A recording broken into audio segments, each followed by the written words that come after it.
this is news analysis coming to you live on Politics and Business TV Abuja. Good afternoon and many thanks for joining us on the program for today. I'm Fatima Abubakar Oyibo. The headlines. President Tinubu approves national honors for 959 Nigerians. Amukbiton takes helm at INEC amid calls for electoral reform. Nigeria police suspend tinted glass enforcement amid legal challenge. And the foreign scene, Burkina Faso denounces U.S. deportation proposal as indecent. Details of the stories and more to come shortly after the break. To stay with us.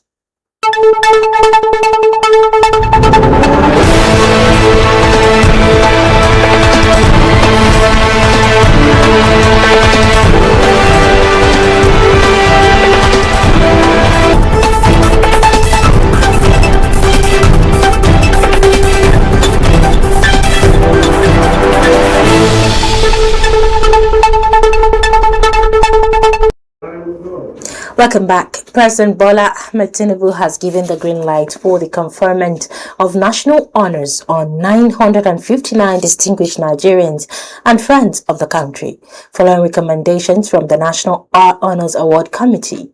The announcement came after marathon sessions of the National Council of State and the Police Council held at the State House in Abuja.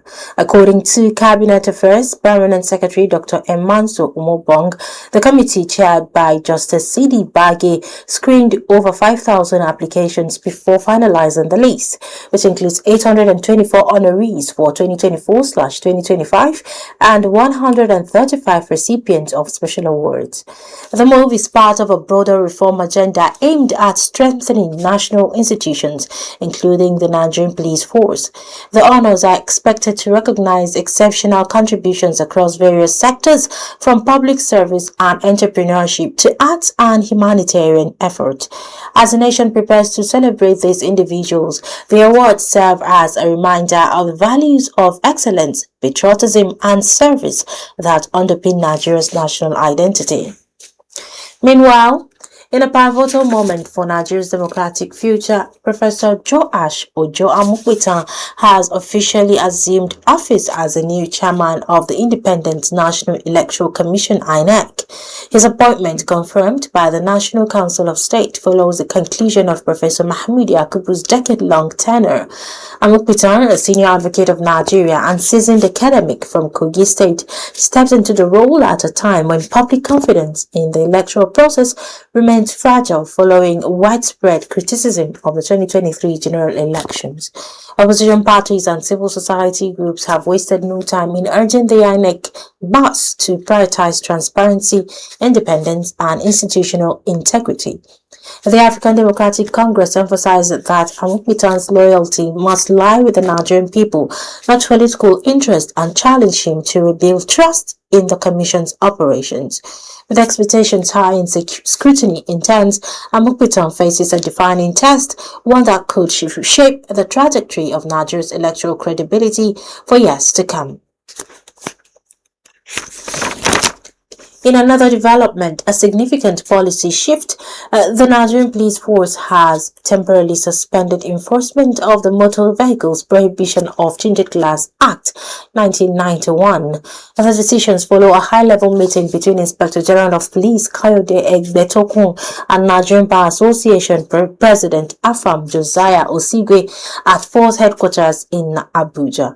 While no court order currently halts the enforcement, the police cited public interest and respect for the NBA as key reasons for the pause, pending a motion on notice scheduled for October 16th at the Federal High Court in Warri, Delta State. The move comes amid growing public criticism over the received arbitrary enforcement of tinted glass regulations, which many motorists say has led to harassment and extortion. A joint police NBA committee has now been established to foster collaboration and review enforcement practices. This development signals a more consultative approach to policing and could reshape how vehicle regulations are implemented nationwide. You're still watching news analysis right here on Politics and Business Television Abuja. Still to come, semi-customs intercept 1.9 billion naira worth of hard drugs and expired flour. Details of this headline and more news content after a quick break. Stay with us.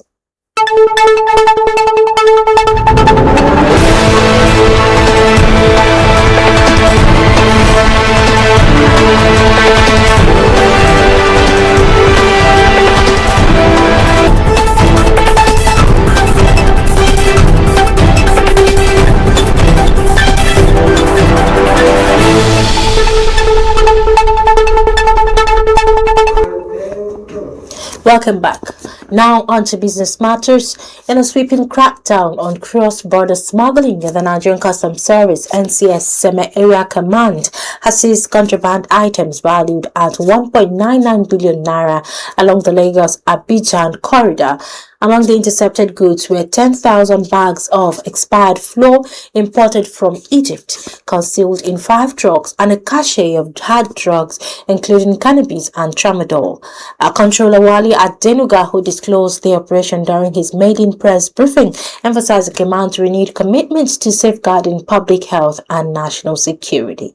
The operation, which took place between September 1st and October 9th, 2025, highlights the growing sophistication of a smuggling network and the urgent need for tighter border surveillance.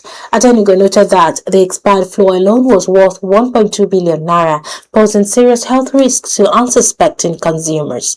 The seizure not only underscores the effectiveness of the command's intelligence-driven approach, but also sends a strong message to traffickers operating along the Seme-Creek axis.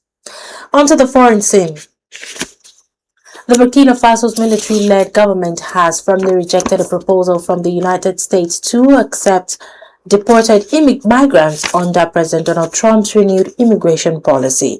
The country's foreign minister, Karamoko Jean-Marie Traoré, announced the decision on national television, describing the request as indecent and incompatible with Burkina Faso's principles of dignity and sovereignty. Many of the individuals slated for deportation reportedly have no ties to the West African nation, prompting officials to question the rationale behind Washington's approach. The rejection underscores growing tensions between African nations and the U.S. over immigration enforcement strategies. Burkina Faso joins a chorus of countries asserting their right to refuse deportation flights, with critics labeling the plan exploitative and dismissive of national autonomy. As global migration policies face decreasing scrutiny, this diplomatic standoff highlights the complexities of international cooperation in addressing displaced populations. And now for sport news, let's join Abel Sunday.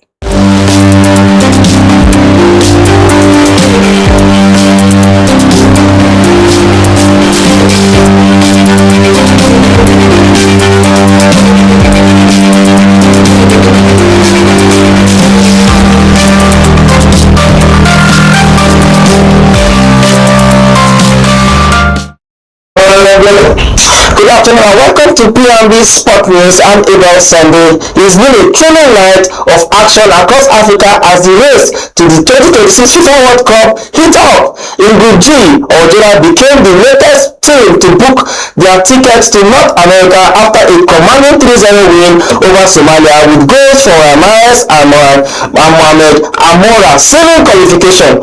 Elsewhere, Uganda edged Botswana 1-0 to keep their playoff hopes alive, while Guinea defeated Mozambique 2-1 to move up to the standard.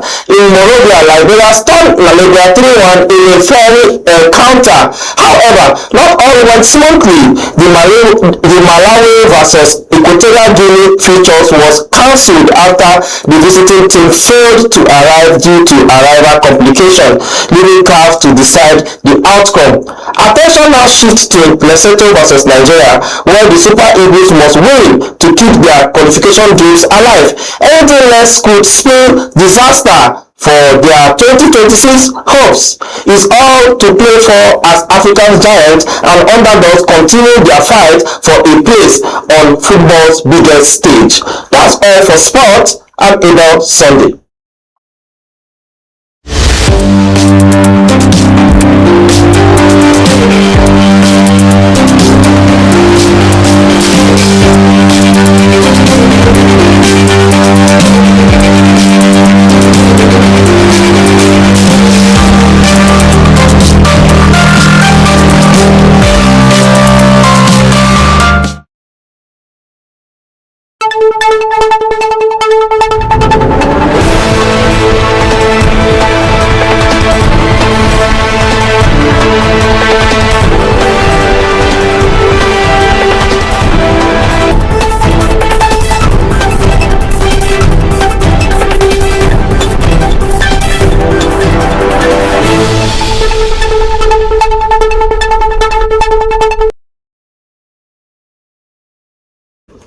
Welcome back. Now let's move to the focus of the day. The independence and credibility of Nigeria's electoral process once again take center stage as the country welcomes a new chairman of the Independent National Electoral Commission, INEC. This appointment comes at a time when public confidence in the electoral system is wavering, following controversies from past elections marked by voter suppression, logistical failures, and disputed results. The big question Nigerians are now asking is, can this new INEC leadership truly deliver a free, fair, and transparent election? And beyond that, what lessons have we learned from previous polls to strengthen democracy and rebuild trust in the system? To help us unpack this, we are joined by Alhaji Yakubu Aliyu, the coordinator of the 17 Southern States Rebuild Arewa Initiative for Development, RAID.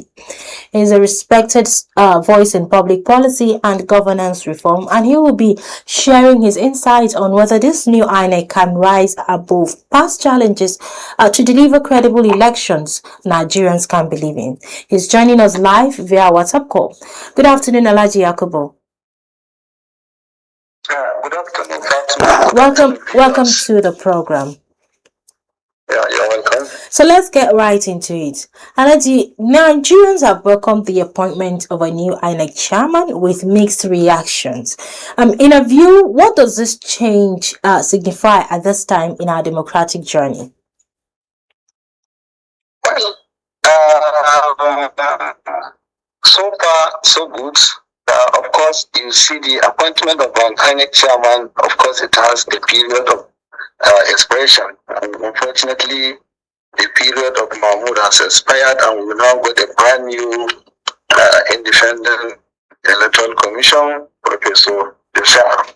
Of course, like as I knew, this is the first time, I'm sure, if I'm going by the record, for us to have a younger independent electoral commission chairman, because by his age, I think he's 57, while the rest from 60 above. And I'm sure this is the first time we are having a senior advocate of Nigeria in the position of independent national electoral commission, who has studied so many laws, such as governance law, electoral laws, and what have you. So, of course, we expect some level of credibility in the forthcoming 2027 general election. But Fatima, the fact is that the system of the electoral empire is not about the individual, to me, of my opinion. What the system needs is total reform. Let us have a comprehensive electoral reform where you can cast your vote electronically and also the vote transmitted electronically. If you recall, so many countries are conducting election, but you cannot even hear the name of it's either coordinator or chairman or whatever names called as per the head of the Independent Electoral Commission on that country, because the system itself is working. But in Nigeria, I think we still need a very comprehensive electoral reform. But the individual also differs. So we hope that the professor who happened to be a senior advocate of Nigeria, a lawyer by profession, an academician, all through his life, about 35 years he spent in academia. So we expect level of some decency and, of course, integrity and honesty. Okay, so you mentioned that in other countries it's hard for you to hear the names of their electoral chairman because the system is great, the system is good, is amazing. So looking at the performance of the previous INEC leadership, what do you think were the major shortcomings that the new chairman must immediately address? Well, what I expect from the new INEC chairman is that in the first place, he should be supportive, very big supporters of electoral reform, because you can see some good patriotic headed by the former president Goodluck Jonathan and other, meaning when Nigerians who are eyeing for electoral reforms. So I think I expect the INEC chairman for his own integrity to be in the same page with such individuals so that the reform itself can save him from further embarrassment, because as long as the system is not being corrected, he can still be influenced by politicians. Okay, so there have been growing concerns about political interference, internal corruption, and weak technology systems within INEC. How can the new leadership overcome these barriers to ensure transparency? Yeah, the new INEC has a very big job as an INEC boss. In the first place, the Constitution gives the INEC power to organize and conduct election. Nobody has such power apart from the independent National Electoral Commission. And of course, you should know that the boss is the chairman of the Independent Electoral Commission, which is Professor Johas. So, of course, he can deploy some certain technology, such as electronic voting, because we still have time. At least we have about 19 months or thereabout to the general election. So he has enough time to organize and make sure that any means that is going to deploy it to make sure that the election is credible, fair, and free, for him to be a man of integrity, to be a man to be recognized. I think he should do that, making sure that the election being transmitted electronically, possibly electronic voting, which will save so many, it will at least make sure that it prevents all this ballot box snatching, multiple voting and what have you. So I think he has a very big task if actually he wants to be a man of honor and integrity, by making sure the INEC itself put its house in order in deploying such technology to make sure that the election is free, fair, and credible. Okay. From your perspective as a governance advocate, what reforms or innovations should INEC adopt to restore public confidence before the next general elections? Well, of course, the INEC, like you said earlier, a lot of Nigerians have actually lost confidence in the electoral system. In part, if you are on ground, people like us who are in the midst of the less Nigerians, you can understand that some of them will be telling you that I'm not even going to vote, that if I vote, my vote is not being casted. So it is left for the INEC to create awareness by going to the electoral media, radio,